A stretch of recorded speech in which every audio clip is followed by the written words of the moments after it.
there's a new bill in Tennessee that actually requires drunk drivers to pay child support if they cause the death of a parent.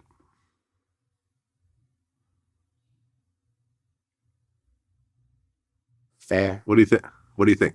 Fair. Fair? I agree. Fair. Definitely fair. Yeah, you kill a parent, you owe child support for that kid until they turn 18. Yeah, that's definitely fair. That should be across the world. I love that. That's a nice ass law. Yeah. Yeah, I fuck with it.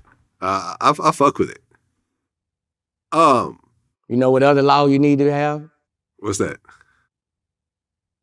If you beat a murder charge and you was found not guilty, even if you're a convicted felon, you should be allowed to carry a firearm. After. Wait. Well, okay. Well, hold on. Okay, hold on. Before I say, of course, hold on. Okay, so you're saying if you beat a murder charge, the Boosie law. The Boosie law. You're saying that should erase the felony that prevents you from carrying a firearm? Yeah, I think so. I think after at least 2 years of rehabilitation, because what's rehabilitation? If you can't never get a fire, what's rehabilitation? What did you go to jail for? Mm-hmm. What did you go to jail for? To rehabilitate, and now you're famous again. You're famous. Your fame never stops, but you can't tote a firearm. For one mistake, 2 mistakes, you can't tote a firearm. But everybody, you done been not guilty. You're not guilty. But it's not like that in the world. All those people's families, you don't want him with a gun anymore? That's called the setup. It's called a fucking criminal justice alley-oop. It's called the setup. Because now you got niggas still won't shoot at you. But you can't protect yourself? It's not fair. It's not fair. Well, I feel the whole concept of a felony on your record is not fair because... At least you should be able to go in front of a judge and a judge make a decision. Like bro, it's not fair to people who've been found not guilty. Well, I mean, here's my thing when it comes to that. If you get convicted of something and you do your time, you should be able to come out with a relatively clean slate. But the thing that felonies do to you is that they follow you forever, and it stops you from getting jobs and getting apartments and houses and stuff like that. You know, if you go apply for a house and they say, well, we're not going to rent to you because you're black, well, then they're going to get a lot of trouble. And there's fines and everything else like that. But they could say, we're not gonna hire you because you're a felon, and that's perfectly legal. We're not gonna rent the house to you because you're a felon. That's perfectly legal. That's why it's not legal. Rehabilitation. That's why it's a revolving door. That's why the revolving door is so big. That's why they go back, because they don't give us no fucking chances. Right. You know, it's the revolving door because it's a fucking setup. They don't give us they don't rehabilitate us. They don't give us firearms again. They don't give us jobs. They don't help us. It's not rehabilitation. You know, that's why I like that shit what Meek them was fighting for. Yeah. You know, like that shit, bro, like people ain't really rehabilitating us. It's just, you gotta stay out here and try to live. Once your record fucked up, you gotta stay out here and try to live.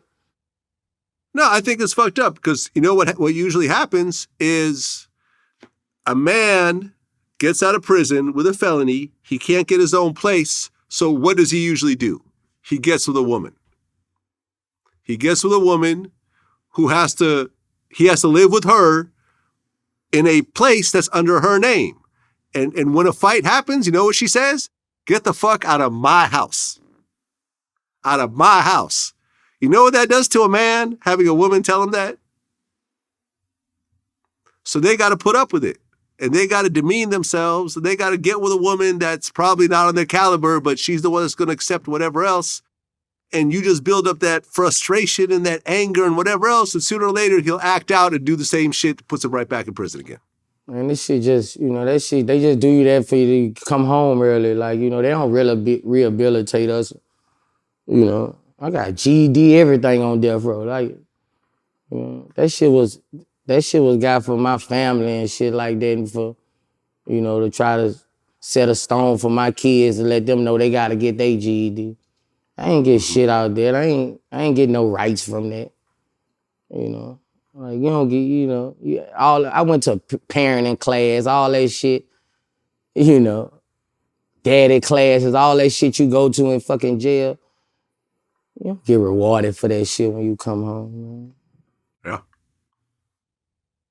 Well, speaking of jail, since our last interview, Jussie Smollett was found guilty on all 5 counts.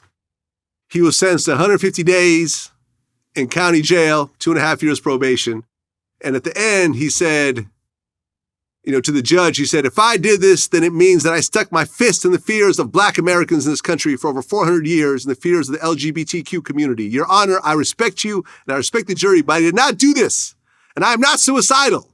If anything happens to me when I go in there, I did not do it to myself. You must all know that. I am not suicidal. He ended up getting an appeal, and now he got back out. Now he's waiting on the appeal and everything else like that.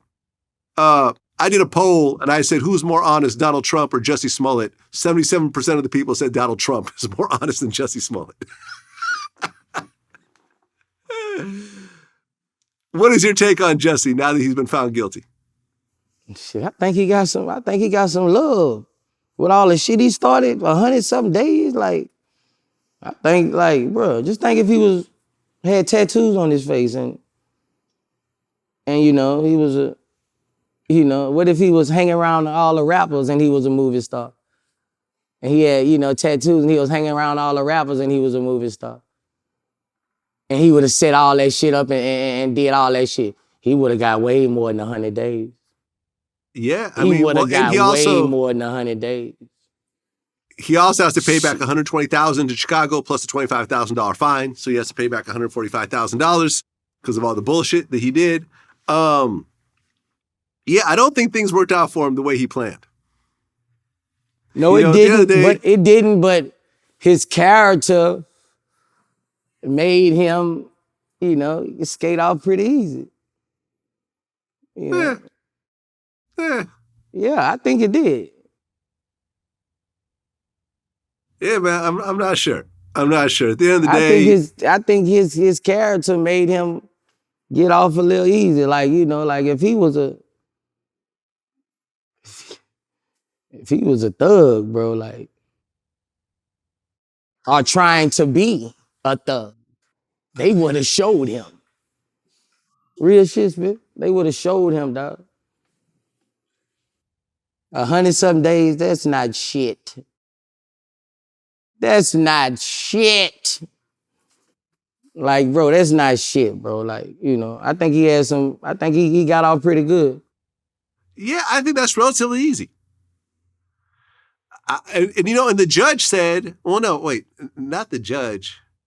I think one of the chief of police in Chicago basically said that if he had just admitted to it and just admitted to the bullshit he did, there probably wouldn't have even been a trial and they probably would have just given him a slap on the wrist and kept him moving. But the fact that to this day, he's still saying he did nothing wrong and he's a victim and everything else like that.